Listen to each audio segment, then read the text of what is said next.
Hey guys, here showing you how to replace a cabin air filter on your W204 chassis Mercedes-Benz. This is a 2013 C250. This particular chassis is made from 2007 through 2014, and it should apply to all the different models, C250, C300s, etc. As obviously the inside of the car doesn't really change much. But yeah, you would need a T20 Torx for this, and a flathead screwdriver, and obviously a new cabin air filter. I apologize for the camera angle. It may be a little close, but it's very windy outside, so I'm trying to have my camera just be in here inside the car. So there are 3 T20 Torx screws that you need to take off. There's one right here. There's also one right here. And then there's one also right over here that you see I can point it at. So I'm going to go ahead and remove those now.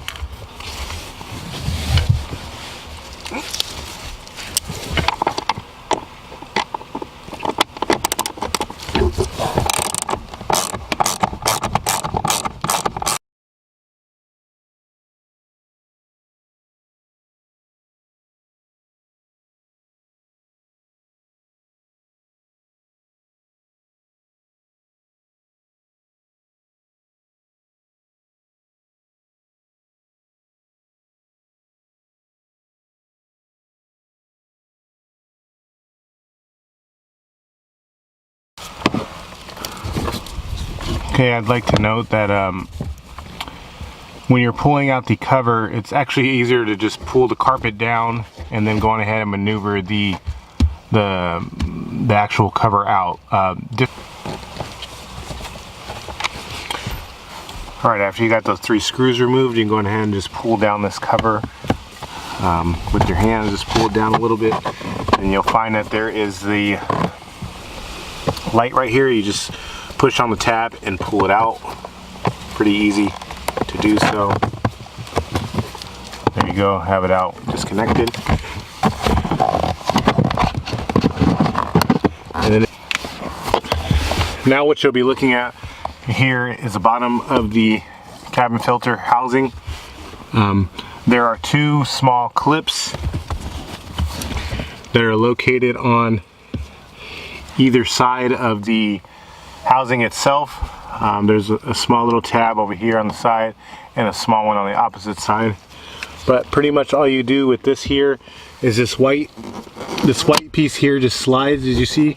I just slid it to the left, and then you can go ahead and just pull the cabin filter straight down, just like so. So again, you just slide this here eye piece to the left, and then just pull this cabin filter straight down. And I would like to point out, as you notice right here, there's an arrow right here on the bottom of the cabin filter. This needs to go pointed towards the right front tire when you stick it back in, so make sure you pay attention to that. So yeah, you can go ahead and take this one out and then go ahead and grab your new one. The new one will probably come with a new will probably come with a new sliding pin or sliding lever, so you can go on ahead and install that, and then pretty much you just stick it right back up in its housing like so. Make sure the arrow is pointed the right direction, and then you go on ahead and slide the little, well, this now on my new one is not white anymore, it's black now, but you go on ahead and just slide that right back over the tabs so that it holds itself in place. Okay, now that you've got the new cabin filter installed and the latch in place, you can go on ahead and reinstall the plastic cover that you took out. You will have to just maneuver it in whichever way you took it out, and you know, probably have to fight it a little bit, but eventually you'll get it in there, and you can go on ahead and reconnect the light and install the 3 T20 Torx screws that you took out. So I'm gonna go ahead and do that.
Okay, now after you got everything installed, that's pretty much all you have to do. Just throw away your other one and you're good to go. So yeah, I hope that this video was helpful for you guys. If you have any questions or comments, please leave them in the comment section below. This is just a short, quick video to replace the cabin filter on the W204 chassis Mercedes. It's very easy, as are most cars with cabin filters. And surprisingly, a lot of people forget about these cabin filters, and I recommend that you change them when they're required to by your manufacturer. I believe with the Mercedes it's due every 40,000 miles, because you would be surprised with the nasty amount of dirt and leaves and pollen and everything else that that thing captures. It gets pretty clogged. So when you get a new one in there, it'll help out the efficiency of your system and overall be a better thing to do. So yeah, if you have any questions, just ask them. And if this is your first time to the channel, please feel free to hit the subscribe button if you would like to see more automotive repair content. I do upload videos every week. Alright guys, I will talk to you later. Bye.